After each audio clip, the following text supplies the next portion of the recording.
यदि आपको ये बातें पसंद आईं तो आप इन्हें अवश्य ही आगे बढ़ाएं।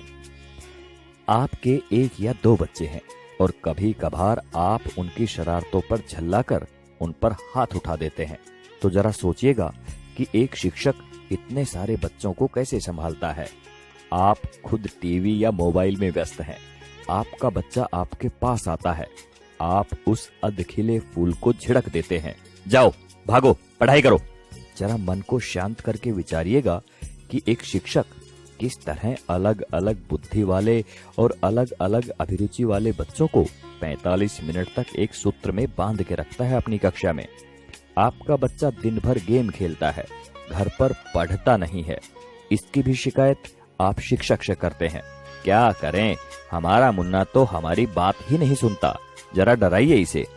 अरे भाई, बच्चे को डराना है तो उसे किसी बाघ के सामने ले जाओ।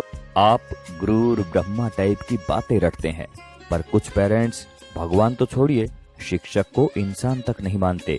वे ये मानने को तैयार ही नहीं कि एक शिक्षक का व्यक्तिगत जीवन भी होता है, उसकी भावनाएं होती हैं, उसकी सीमाएं होती हैं।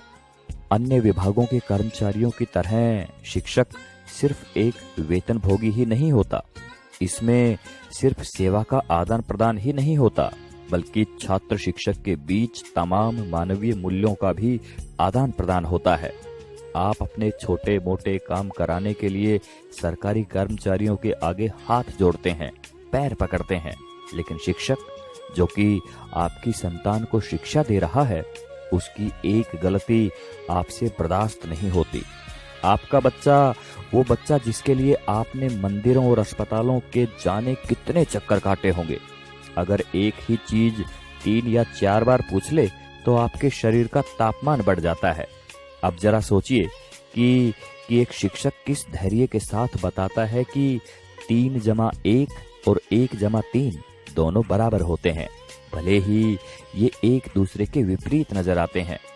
अगर वास्तव में बात समझ में आ गई हो तो आपसे हाथ जोड़कर विनती है कि आप हर शिक्षक को भगवान ना सही, कम से कम इंसान समझकर उतना सम्मान अवश्य दें जो कि एक इंसान को मिलना चाहिए। सभी शिक्षक बंधुओं को समर्पित एवं सभी सम्मानित अभिभावकों को चिंतन करने हेतु प्रेषित है ये बात। आप सभी का शुक्रिया। नमस्कार। जय हिंद।